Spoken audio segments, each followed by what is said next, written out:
श्रीमन नारायण। आज हम सभी लोग एकादशी व्रत के विधान के बारे में और एकादशी की कथा के बारे में चर्चा करेंगे। एकादशी व्रत महिमा की कथा को बताएंगे। निर्जला एकादशी जो ज्येष्ठ मास के शुक्ल पक्ष में होती है, जिसका नाम निर्जला एकादशी है। इस व्रत कथा को जो महर्षि वेदव्यास ने पांडवों को जो कथा सुनाई थी, वही कथा आप सभी को हम सुनाने जा रहे हैं। भगवान की एकादशी व्रत करने के लिए बड़े सौभाग्य की बात है कि कल जो लोग उपवास रहेंगे, निर्जला व्रत को धारण करेंगे, उसका क्या विधान है, उस कथा को हम आप सभी को श्रवण करा रहे हैं। इस कथा को सुन लेने मात्र से ही एकादशी के फल, व्रत के फल की प्राप्ति हो जाती है। युधिष्ठिर ने कहा कि हे जनार्दन, हे भगवान श्री कृष्ण, अब ज्येष्ठ के शुक्ल पक्ष में जो एकादशी होती है उसका वर्णन कीजिए।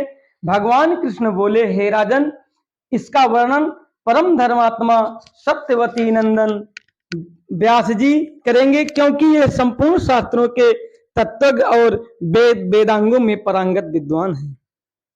तब व्यास जी कहने लगे, दोनों ही पक्षों की एकादशियों को भोजन न करें। द्वादशी को स्नान आदि से पवित्र हो, फूल से भगवान केशव की प्रतिमा का पूजन करके नित्य कर्म को समाप्त होने के पश्चात अपने ब्राह्मण को भोजन दे करके अंत में स्वयं भोजन को करें। जना सोच और मरना सोच में भी एकादशी को भोजन नहीं करना चाहिए। यह सुनकर भीम स्वयं बोले, हे परम बुद्धिमान पितामह, मेरी उत्तम बात सुनिए। राजा युधिष्ठिर, माता कुंती, द्रौपदी, नकुल, अर्जुन और सहदेव ये सभी एकादशी को कभी भी भोजन नहीं करते हैं तथा मुझसे हमेशा यही कहते हैं कि हे भीमसेन, तुम भी एकादशी को कुछ भी ना खाया पिया करो।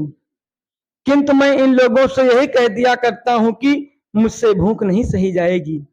भीमसेन की बात को सुन करके व्यास जी ने कहा, यदि तुम्हें स्वर्गलोक की अभीष्ट प्राप्ति करना है और नरक को दूषित समझते हो तो दोनों पक्ष की एकादशियों को भोजन न करो।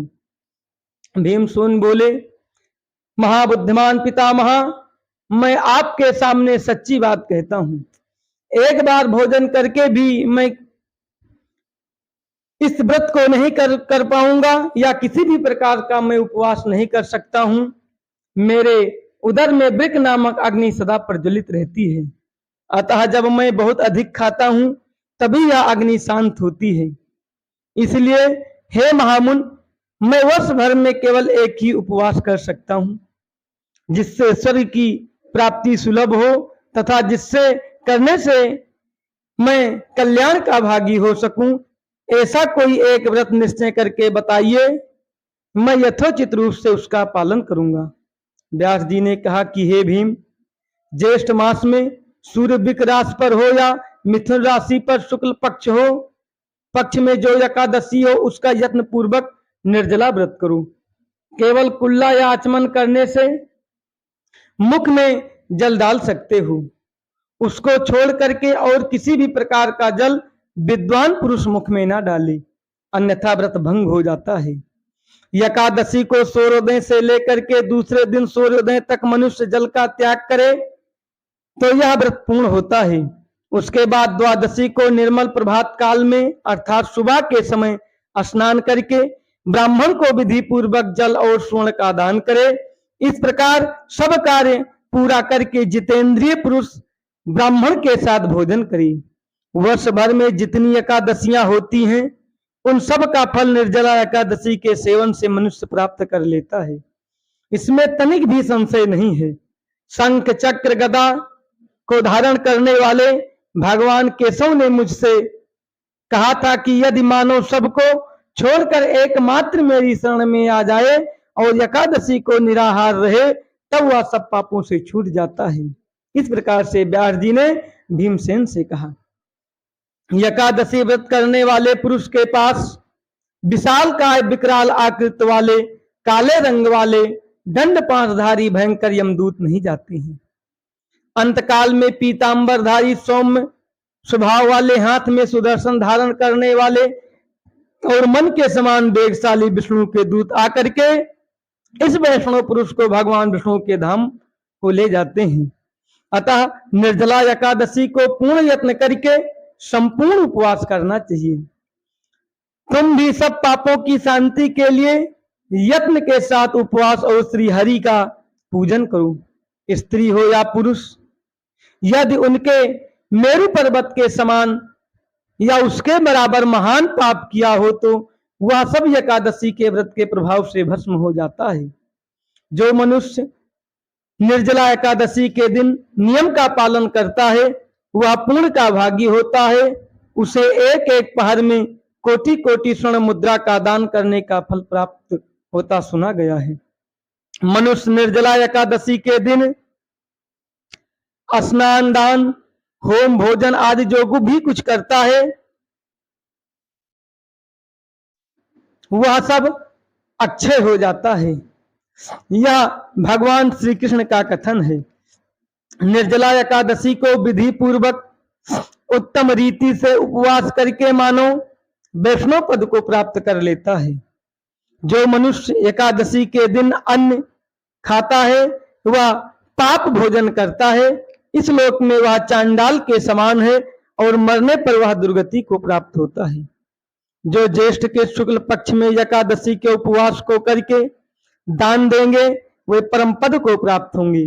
जिन्होंने एकादशी के उपवास को किया है वे सभी ब्रह्म हत्यारे, शराबी, चोर तथा गुरुद्रोही होने पर भी वे सभी पातकों से मुक्त हो जाते हैं।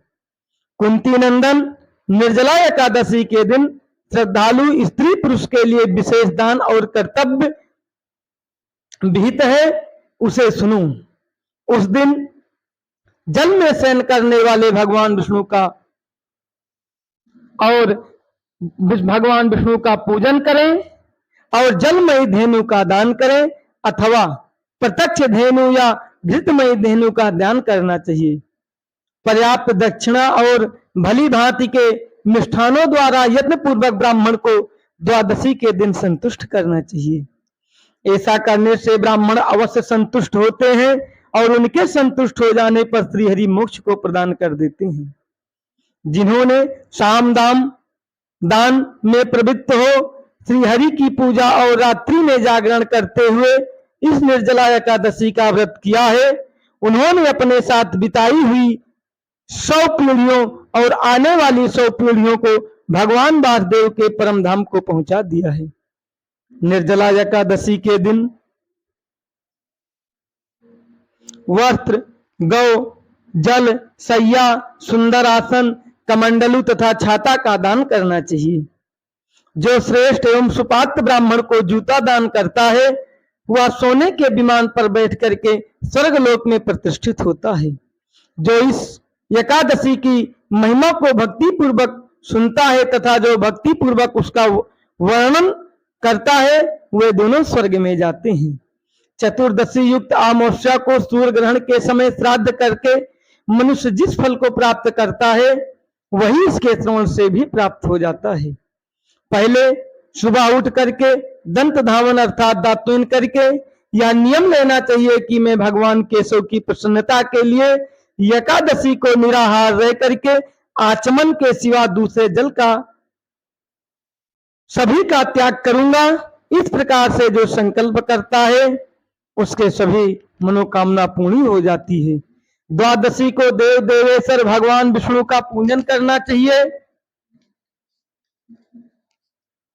गंध, धूप, पुष्प और वस्त्र से विधि पूर्वक पूजन करके जल का घड़ा संकल्प करते हुए इस प्रकार मंत्र को उच्चारण करते हुए कहें कि देव देव हरि केशम संसार वर्तवर्तकम तारकम उद्ध कुंभ प्रदानेन नयम मा परमम गति। संसार सागर से तारने वाले हे देवेश हरिकेश, इस जल के घड़े का दान करने से आप मुझे परम गति की प्राप्ति कराइए। भीमसेन, ज्येष्ठ मास में शुक्ल पक्ष की जो शुभ एकादशी होती है उसका निर्जल व्रत करना चाहिए तथा उस दिन ब्राह्मण को शक्कर के साथ जल के घड़े का दान करना चाहिए। ऐसा करने से मनुष्य भगवान के समीप पहुंचकर आनंद का अनुभव करता है। तत्पश्चात द्वादशी को ब्राह्मण भोजन कराने के बाद स्वयं भोजन को करें। जो इस प्रकार पूर्ण रूप से पाप नाशनी एकादशी का व्रत करता है वह सब पापों से मुक्त होकर भगवान के परम पद को प्राप्त कर लेता है। यह सुनकर के भीमसेन ने भी इस शुभ एकादशी का व्रत प्रारंभ कर दिया। तब से यह लोक में पांडव द्वादशी नाम से विख्यात हुई। जो यह कथा निर्जला एकादशी के दिन सुनते हैं उनको कभी यमदूतों का भय नहीं रहता है। वे सारे लोग 1 वर्ष तक निरोगी हो जाते हैं। इसलिए आप सभी लोग इसको दिन में 7 बार अवश्य सुने। जय श्री कृष्ण।